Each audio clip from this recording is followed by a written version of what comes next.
Sungguh keterlaluan, inilah kisah makam Imam Nawawi dibom Wahabi hingga runtuh pada tahun 2015. Nama Imam Nawawi memang bisa dibilang agak mirip dengan Imam Nawawi Banten.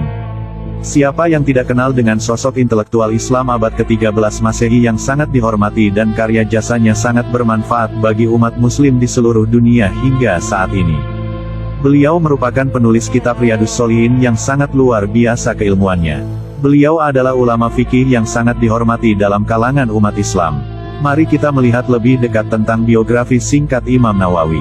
Dahulu saat menimba ilmu agama, hampir 4 tahun lebih beliau makan roti kering dan minum air putih, tidak ada waktu untuk memasak masakan enak karena beliau sibuk belajar. Buah-buahan yang banyak tersedia di pasar-pasar Damaskus pun jarang beliau makan, karena khawatir yang beliau makan itu adalah buah-buahan hasil dari tanah wakaf milik umat Islam.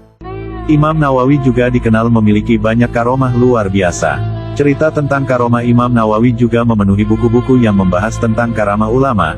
Antara lain disebut sebagai kompilasi menulis di malam hari, cahaya memancar dari ujung jari-jari beliau sehingga menerangi tempat beliau menulis. Nama panjang Imam Nawawi adalah Imam Muhyiddin Abu Zakaria Yahya bin Syaraf Nawawi. Kata Nawawi sendiri adalah nisbah untuk kampung beliau yang bernama Nawa, yaitu sebuah desa di Provinsi Dara di selatan Damaskus. Imam Nawawi lahir di Nawa pada tahun 1233 Masehi. Semasa hidupnya beliau manfaatkan untuk belajar, mengajar dan menulis karya-karyanya di Damaskus.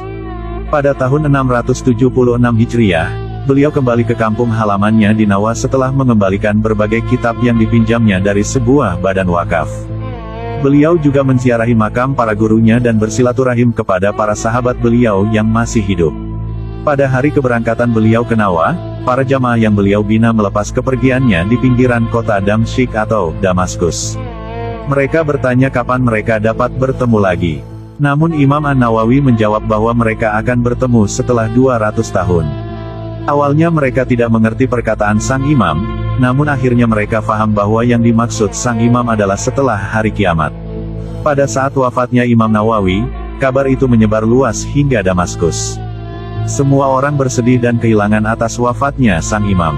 Penguasa saat itu, Izzuddin Muhammad bin Soih juga menyempatkan datang dan menyolatkan jenazah Imam Nawawi. Imam Nawawi dahulu wafat pada tanggal 24 Rajab tahun 676 Hijriah dan dimakamkan di Nawa Provinsi Dera Suriah, atau dekat perbatasan Yordania saat ini. Meskipun beliau wafat relatif muda dan pada usia yang sangat produktif yaitu 45 tahun, tetapi di kalangan ulama zamannya beliau sangat dihormati sebagai seorang ulama teladan. Imam Nawawi diketahui meninggalkan banyak karya yang luar biasa. Setidaknya ada lebih dari 20 karya besar, antara lain Syarah Sahih Muslim sekitar 12 jilid, Kitab Al-Majmu' Syarah Muhadzab 20 jilid, dan yang paling fenomenal menjadi bestseller sepanjang masa adalah Kitab Riyadhus Shalihin, yang diterjemahkan ke dalam edisi berbagai bahasa dunia. Namun sayang beribu sayang, jika Anda mungkin belum tahu, makam ulama fikih ternama ini pernah dibom oleh sekelompok yang mengaku jihadis pada tanggal 8 Januari tahun 2015 lalu. Dikutip dari kantor berita lokal wilayah Nawa, merilis video berdurasi pukul 1:03 yang berisi rilis pendek puing-puing makam Imam Nawawi setelah diledakkan oleh sekawanan orang tak dikenal, sehingga menambahkan komentar dalam video tersebut.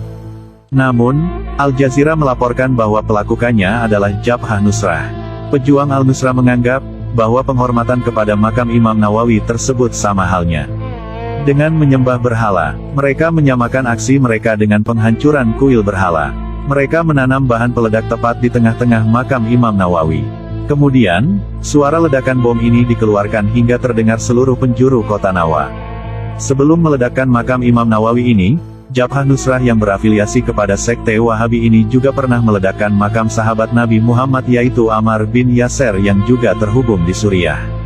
Setelah meledakkan kuburan-kuburan yang mereka anggap sebagai pusat syirik dan menyembah berhala, biasanya mereka tertawa terbahak-bahak sambil meneriakkan kalimat takbir Allahu Akbar. Padahal, makam itu adalah tempat peristirahatan terakhir ulama fikih yang sangat alim dan berjasa dalam Islam. Dalam sebuah laporan yang diterbitkan Kementerian Wakaf Islam Suriah, PBB mengatakan bahwa 290 situs di seluruh negeri telah terkena dampak langsung pertempuran. Sebanyak 24 situs hancur, 104 rusak berat, 85 rusak sedang, dan 77 kemungkinan rusak.